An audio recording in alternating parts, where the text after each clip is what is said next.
바쁘신 현대인의 일정에 맞춰 하루 동안 터져나온 소식 중 주요한 내용만 전해드리는 나라의 TV 뉴스를 진행하겠습니다. 박원순 전 서울시장의 분묘를 훼손한 20대 A씨가 경찰에 붙잡혔다고 하는데요. 경남 창녕경찰서에 따르면 A씨는 지난 1일 밤 11시 50분쯤 창녕군의 한 야산에 안치된 박원순 전 서울시장 분묘 일부를 파헤쳤습니다. A씨는 깊이 50cm와 30cm가량 등 두 곳을 야전삽으로 팠습니다. 출동한 경찰에 체포된 A씨는 박원순 전 시장은 성추행범인데 나쁜 사람이 편안하게 누워있는 게 마음에 들지 않는다고 말했던 것으로 알려졌습니다. 이처럼 국민들은 박원순에게 분노하는데 이런 사람을 국민혈세로 5일장까지 치러주며 오로지 내 편만 챙겼던 문재인 좌파 정권, 해당 소식에 네티즌들이 좋아요를 클릭한 수를 한번 보길 바랍니다. 임기 내내 공정과 정의는 내 편 겹치고서라도 오로지 내 편만 챙기는 이런 극악무도한 정권, 이번에 반드시 국민 심판받아야 마땅하지 않겠습니까? 정권이 교체되어야 할 이유가 하나 더 있습니다. 강선 노조 편에 서서 기업 활동을 옥죄면서 돈 쓰기만 전나게 좋아라는 문재인 좌파 정권에서 나라 빚이 400조 원 넘게 불어날 전망입니다. 세수는 눅눅지 않은데 씀씀이만 눈덩이처럼 커졌기 때문입니다. 우한 코로나 피해 지원은 불가피하지만 재정준칙을 비롯한 장기적인 재정관리 대책을 마련해야 한다는 지적이 제기되고 있습니다. 31일 기획재정부에 따르면 내년 국가 채무는 1068조 3천억 원으로 1000조 원을 처음으로 돌파합니다. 국내 총생산 GDP 대비 국가 채무 비율은 50.2%로 처음으로 50%를 넘어섭니다. 국가 채무는 문재인 좌파 정권이 출범한 2017년에 660조 2천억 원에서 5년 새 408조 1천억 원이나 증가한 것입니다. 이러다 보니 당연히 나라 살림에도 빨간불이 켜졌습니다. 실질적인 국가재정 상태를 보여주는 관리재정 수지가 내년에 94조 7천억 원 적자입니다. 관리재정 수지는 2017년에 28조 3천억 원 적자에서 내년에 94조 7천억 원 적자를 기록합니다. 문재인 좌파 정권 초기인 2018년에 전망한 2022년 관리재정 수지는 63조 원 적자였는데 이번 예산안 편성으로 적자폭은 당초 전망치보다 30조 원 넘게 확대된 셈입니다. 이는 거치는 세수보다도 지출이 컸기 때문인데요.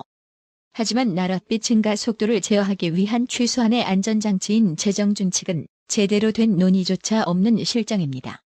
수십조 사업을 줄줄이 펼쳐온 문재인 좌파 정권의 청와대 고위 관계자는 문재인 임기 후 재정대책이 있느냐는 질문에 나중에 말씀드리겠다고 대답을 회피했습니다. 한마디로 재정 파탄날 지경의 상황을 나몰라라 하며 자기 정부의 부담을 모두 떠넘기겠다는 발상인 겁니다. 해당 소식에 네티즌들은 무능한 장수는 적보다 더 무섭다고 하더니 나라 거덜 났구만. 이래도 북한에 막 퍼주는 건 간첩 아니냐라며 돈질로 나라 살림 거덜내고 거기다 성군 행세까지 하려고 야당 때 그 난리를 쳤냐? 라고 비꼬았습니다. 엠브레인 퍼블릭, 케이스텐 리서치, 코리아 리서치, 한국 리서치가 지난 8월 30일에서 9월 1일 전국 만 18세 이상 1012명 대상으로 조사한 9월 첫째 주차 전국 지표 조사 결과에 따르면 윤석열 후보는 우파 진영 대선 후보 적합도 조사에서 22.0%로 기록했고 홍준표 후보의 지지율은 19.0%였습니다. 두 후보 간 격차는 오차 범위 내인 3.0%포인트였습니다. 그런데 아이러니하게도 민주당 지지층에서 가장 높은 지지를 받은 사람은 23.0% 홍준표 후보였습니다. 유승민 후보는 민주당 지지층에서 15.0%를 기록했고 윤석열 후보와 안철수 대표는 각각 5.0%를 얻는 데 그쳤습니다. 그래서 한마디 하겠습니다. 지금 홍준표와 유승민이는 국민의힘에서 역선택 방지 조항 도입 격렬하게 반대하지 말고 좌파 지지층이 높으니 그냥 민주당으로 당적을 옮겨 대선 출마를 해보는 건 어떨까요? 한편 국민의힘의 정홍원 선거관리위원장은 3일 회의에서도 대통령 후보 경선 역선택 방지 조항 도입 여부에 대해 결론을 내리지 못했습니다. 정홍원 위원장은 이날 선관위 회의를 마친 뒤 기자들과 만나 역선택 방지 조항 도입 여부와 관련해 계속 논의를 진행하겠다고 밝혔습니다. 정홍원 위원장은 의견들이 팽팽하다며 다음 만나는 기회에는 결론을 지을 것이라고 했습니다. 정홍원 위원장이 언급한 다음 기회는 오는 5일 계획된 경선 후보자 간담회를 뜻하는 것으로 보입니다. 선관위는 이날 공정경선 서약식 진행과 함께 후보들의 의견을 청취하겠다고 밝힌 바 있습니다. 선관위 내부에서 역선택 방지 조항 도입을 놓고 의견 일치가 되지 않는다면 투표를 진행하는 방안도 고심 중이라고 말했습니다. 정홍원 위원장은 선관위 위원들의 의견을 들어봐야 하지만 투표로 하자면 투표로 하고라며 의견 일치가 되면 투표를 안 할 수도 있다고 했습니다.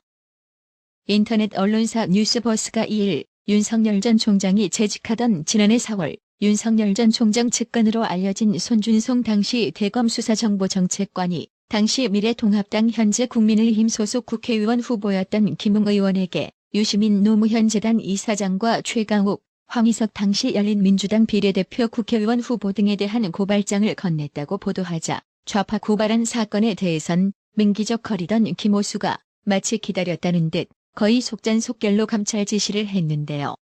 광속으로 진행하는 꼬라지를 보니 미리 감치 준비하고 있었나 봐요. 정부 고발 의혹에 대해 윤석열 후보는 3일 오전 서울 종로구 한국기독교회관에서 한국교회 대표 연합기관 및 평신도 단체 예방 뒤 제가 검찰총장, 서울중앙지검장 등 기관장을 하면서 누구에게 누구를 고발하고 한 적도 없지만 그럴 이유도 없다며 관련 의혹을 부인했습니다. 피해자가 고소해도 수사를 할까 말까인데 고발한다고 수사를 하겠느냐. 그런 것을 사주한다는 것 자체가 상식에 안 맞는다고 항변한 윤석열 후보는 지난해 채널A 기자와 한동훈 검사장 등 검찰이 유착했다는 검언 유착 의혹 사건을 상기시키며 담당 기자는 무죄를 선고받았고 그 의혹이 선거를 위한 검언이 정치 공작으로 드러나지 않았느냐고 되물었습니다. 또 더불어민주당의 법사위 소집 및 긴급 현안질의 요구를 두고 윤석열 전 총장은 검언 유착 의혹부터 지난해 저에 대한 감찰 등이 공작으로 드러났다면서 이런 공작도 먼저 수사하고 현안 질의 등을 먼저 했으면 한다며 불편한 기색을 드러냈습니다. 김오수 검찰총장의 감찰조사 지시와 관련해서는 국민들이 바라는 고발은 고발장, 고소장 등이 들어와도 캐비닛에 넣어놓고 정치 공작에 나서는 것을 최우선으로 하는 것을 보니 제가 몸담았던 조직이지만 안쓰럽다고 비판했습니다. 김웅 의원은 보도 직후 당시 수많은 제보가 있었고 제보 자료는 당에 전달했지만 문제의 문건을 누구로부터 받았는지 등은 기억나지 않는다고 해명했습니다. 손 검사도 일부 취재진에게 보낸 문자 메시지를 통해 황당한 내용이라며 의혹을 일축했습니다. 김오수 검찰총장은 문재인 사위 고발건에 대해서도 좀 속전속결로 사건을 진행해 매듭 지을 생각은 없나요? 김재원 국민의힘 최고위원이 문재인의 사위 사모 씨가 이상직 의원의 태국 회사에 고위 임원으로 취업한 의혹을 언급하며 그 자체가 바로 뇌물죄라고 비판했습니다. 김재원 최고위원은 2일 최고위원회의에서 이상직 의원이 중소벤처기업진흥공단 이사장으로 취임할 무렵 서 씨가 기존 게임 회사를 사직하고 태국에서 이상직 의원의 회사 타이스타에서 고위 임원으로 일했다고 주장했습니다. 김재원 최고위원은 중소벤처기업진흥공단 이사장은 청와대에서 임명권이 있는 자리라며 이사장 자리에 오르게 되면서 자신의 회사의 대통령의 사위를 고위 임원으로 채용해주고 막대한 연봉을 지급한 사건이라고 말했습니다. 그러면서 김재원 최고위원은 타이스타는 검찰 수사 결과 결국 이상직 의원이 세운 회사인 정황이 확인됐다고 한다라며 서 씨가 그쪽에서 담당한 업무는 자금 조달 업무다. 사실상 이상직 의원의 횡령, 배임 혐의에 깊게 개입했을 가능성이 매우 크다고 주장했습니다.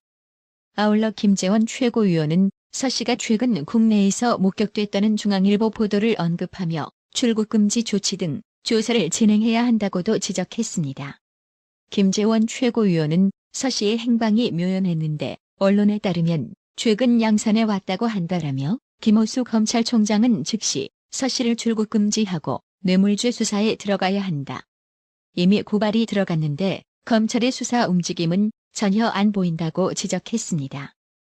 김승훈 더불어민주당 의원이 박병석 국회의장을 향해 GSG라는 표현을 써 논란이 불거진 가운데 온라인 커뮤니티에서 GSG가 유행어처럼 확산했습니다. 김승원 의원은 지난달 31일 언론중재법 처리를 위한 국회 본회의가 무산되자 자신의 페이스북에 박병석 정말 감사하다. 역사에 남을 것이라며 GSGG라는 영문 표현을 썼습니다. 온라인에서는 GSGG가 KXX라는 욕설을 연상시킨다는 지적이 제기됐습니다. 김승원 의원은 논란이 되자 GSGG는 거버먼트 서부지 제너럴지, 즉 지도자는 국민의 일반 의지에 봉사한다라는 뜻이었다고 해명했지만 논란은 현재도 진행 중입니다. GSGG가 일반 의지에 복무하는 정부라는 뜻이었다는 김승원의 어거지성 해명에 진중권 씨는 지난 1일 페이스북을 통해 김승원 의원님, 문재인 정권은 GSGG입니까? 아닙니까? 라며 그렇다고 하면 국회 징계를 면하실 것이라고 비꼬았습니다. 김승원 의원이 논란을 일으킨 후 온라인 커뮤니티에서는 GSGG가 유행처럼 번졌습니다. 특히 문재인과 여권을 향한 비판에 조롱조로 쓰이는 모습입니다. 온라인 커뮤니티 MLB파크에 올라온 문재인 GSGG라는 제목의 글에는 GSGG가 비속어로 오해될 소지가 있지만 저는 좋은 뜻으로 썼습니다. 이런 좋은 표현이 있다는 것을 알게 해준 김승원 의원께 감사하네요라는 내용이 담겼습니다. 유명 커뮤니티 DC 인사이드 FM 코리아에서도 이재명 GSGG 좋은 뜻으로 올바르게 활용한 건 맞나요? 문재인 GSGG 크크, 민주당은 GSGG 욕이 아니래 크크 등의 글이 올라왔습니다. 문재인이 북한 수계 김정은으로부터 선물 받은 풍산개 새끼 7마리의 이름을 공개했다는 인터넷 기사 댓글에도 GSGG라는 표현이 쏟아졌습니다. 기사에는 영농호소인 GSGG 자영업 소상공인 다 죽어가고 있는데 신선노름하구나. GSGG 정은이가 준 GSGG까지 모시고 살아야 하나? 등의 댓글이 이어졌습니다. 문재인 개 이야기가 나왔으니 이 부분에 대한 소식을 좀 더 전할게요. 문재인이 지난 1일 오후 자신의 페이스북에 강아지 7마리와 함께 찍은 사진을 올린 데 대해 부적절한 시점이라는 지적이 이어지고 있습니다. 전국민주노동조합 종연맹 전국보건의료산업노동조합의 파업 선언으로 이날 정부가 막판 협상을 벌이던 상황이었기 때문입니다. 국민의힘 대권주자인 장성민 전 의원은 문재인이 지난 1일 사회관계망 서비스에 북한 수계 김정은이가 선물한 풍산개가 낳은 새끼 사진을 공개한 데 대해 사람이 먼저인가, 개가 먼저인가라며 맹폭했습니다. 장성민 전 의원은 이날은 우한 코로나 방역 최전선에 있는 전국보건의료산업노동조합이 파업 선언을 하루 앞두고 보건복지부와 막판 협상을 지속하는 때였다. 우한 코로나 방역이 턱 미친 지금 일국의 국장 최고 책임자가 할 일인가라며 이같이 비판했습니다.